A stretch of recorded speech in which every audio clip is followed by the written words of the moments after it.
ಬೀದಿ ನಾಯಿಗಳಿಗೆ ದಿನಕ್ಕೆ 2 ಬಾರಿ ಚಿಕನ್ ರೈಸ್, ದಿನಕ್ಕೆ 1 ಬಾರಿ ಬದಲು 2 ಬಾರಿ ನೀಡುವುದಕ್ಕೆ ಜಿಬಿಎ ಸಿದ್ಧತೆ. ಈ ಹಿಂದೆ ನಿತ್ಯ 1 ಬಾರಿ ನೀಡುವುದಕ್ಕೆ ಭಾರಿ ವಿರೋಧ ಇತ್ತು. ಆದ್ರೆ ಇದೀಗ ನಿತ್ಯ 2 ಬಾರಿ ಚಿಕನ್ ರೈಸ್ ನೀಡುವುದಕ್ಕೆ ತಯಾರಿ. ಬೀದಿ ನಾಯಿಗಳಿಗೆ ಶೆಲ್ಟರ್ ನಿರ್ಮಿಸುವುದಕ್ಕೆ ಸೂಚಿಸಿತ್ತು ಸುಪ್ರೀಂ ಕೋರ್ಟ್. ಇದನ್ನೇ ಬಳಸಿಕೊಂಡು 2 ಬಾರಿ ಚಿಕನ್ ರೈಸ್ ನೀಡುವುದಕ್ಕೆ ಜಿಬಿಎ ತೀರ್ಮಾನ ಮಾಡಿರೋದು.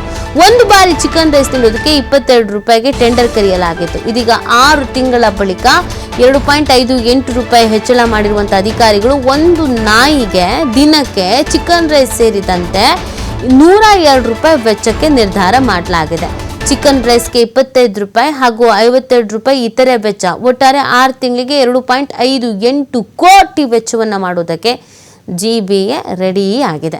ಸದ್ಯಕ್ಕೆ ಬೆಂಗಳೂರಿನಲ್ಲಿ 2206 ಬೀದಿ ನಾಯಿಗಳನ್ನು ಗುರುತುಪಡಿಸಲಾಗಿದೆ. ಶೀಘ್ರವೇ ಡಾಗ್ ಶೆಲ್ಟರ್ಗಳಿಗೆ ಬೀದಿ ನಾಯಿಗಳನ್ನು ಸ್ಥಳಾಂತರ ಮಾಡಲಿಕ್ಕೆ ಪ್ಲಾನ್ ಮಾಡಿಕೊಂಡಿದ್ದಾರೆ. ಶೆಲ್ಟರ್ಗೆ ಶಿಫ್ಟ್ ಆದ ಬಳಿಕ ಬೀದಿ ನಾಯಿಗಳಿಗೆ ಚಿಕನ್ ರೈಸ್ ಭಾಗ್ಯ ದೊರೆಯಲಿದೆ.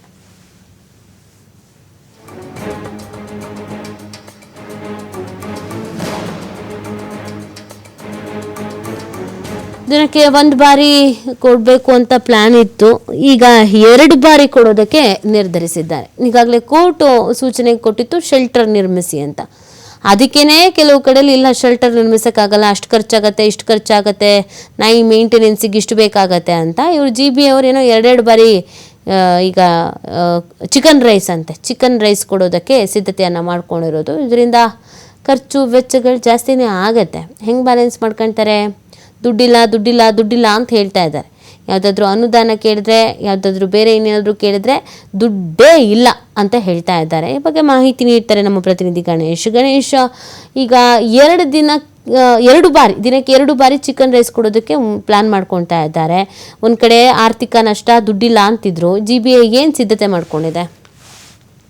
ಮತ್ತೊಂದು ವಿವಾದಾತ್ಮಕ ಹೆಜ್ಜೆ ಅಂತಾನೆ ಇದು ಹೇಳ್ಬೋದು. ಯಾಕಂದ್ರೆ ಈ ಹಿಂದೆ ಒಂದ್ ರೀತಿಯಲ್ಲಿ ರಾಷ್ಟ್ರೀಯ ಮಟ್ಟದಲ್ಲಿ ಚರ್ಚೆಗೆ ಅಪಹಾಸ್ಯಕ್ಕೆ ಈಗ ಹಿಂದೆ ಗ್ರೇಟರ್ ಬೆಂಗಳೂರು ಪ್ರಾಧಿಕಾರ ಆಡಳಿತ ವರ್ಗ ಆಗಿತ್ತು, ಅಪಹಾಸ್ಯಕ್ಕೀಡಾಗಿತ್ತು. ಮುಖ್ಯವಾಗಿ ಬೀದಿ ನಾಯಿಗಳನ್ನ ಸಂರಕ್ಷಿಸುವಂತದ್ದು ರಸ್ತೆಯಲ್ಲಿ, ಬೇರೆ ಬೇರೆ ಸಾರ್ವಜನಿಕ ಸ್ಥಳಗಳಲ್ಲಿ, ವಿಧಾನಸೌಧಗಳಲ್ಲಿ, ಬಸ್ ಸ್ಟ್ಯಾಂಡ್ ಗಳಲ್ಲಿ ಏನ್ ಬೀದಿ ನಾಯಿಗಳ ಹಾವಳಿ ಇತ್ತು. ಅದರಿಂದ ಸಾಕಷ್ಟು ಮಕ್ಕಳಿಗೆ, ಇನ್ನಿತರಗಳಿಗೆ ದಾಳಿ ಮಾಡುವಂತದ್ದು, ಅದರಿಂದ ಸಾಕಷ್ಟು ತೊಂದರೆಗಳಾಗ್ತಾ ಇತ್ತು. ಅದನ್ನ ನಿಯಂತ್ರಣ ಮಾಡ್ಲಿಕ್ಕೆ ಸುಪ್ರೀಂ ಕೋರ್ಟ್ ಒಂದು ಕಟ್ಟುನಿಟ್ಟಿನ ಆದೇಶವನ್ನ ನೀಡಿತು.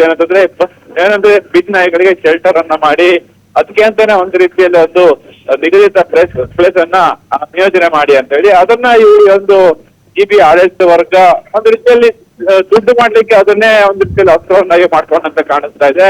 ಈ ಹಿಂದೆ ಕೂಡ ಒಂದು ರೀತಿಯಲ್ಲಿ ಚಿಕನ್ ರೈಸ್ ಅನ್ನ ನೀಡುವಂತದ್ದು, ಅದು ಪೌಷ್ಟಿಕಾಹಾರದ ಕೊರತೆಯಿಂದ ಹೋಗಿ ಅಟ್ಯಾಕ್ ಮಾಡುತ್ತೆ, ಕಡಿಯುತ್ತೆ ಅನ್ನುವಂತಹ ವಾದವನ್ನ ಮುಂದಿಟ್ಕೊಂಡು ಚಿಕನ್ ರೈಸ್ ಅನ್ನ ಪ್ರತಿನಿತ್ಯ ನೀಡಬೇಕು ಅಂತ ಹೇಳಿ ಒಂದು ಚಿಕನ್ ರೈಸ್ಗೆ 22 ರೂಪಾಯಿಯನ್ನ ನಿಗದಿ ಮಾಡಿ ಟೆಂಡರ್ ಅನ್ನು ಕೂಡ ನೀಡಿತ್ತು.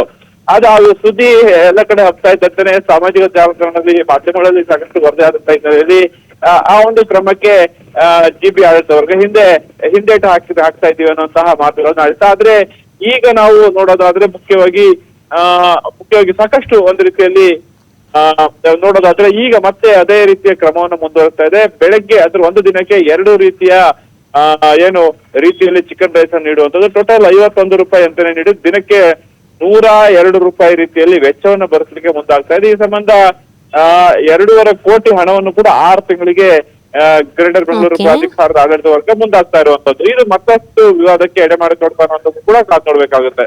ಫೈನ್, ಥ್ಯಾಂಕ್ ಯು ತಮ್ಮೆಲ್ಲ ಡೀಟೇಲ್ಸ್ಗಾಗಿ.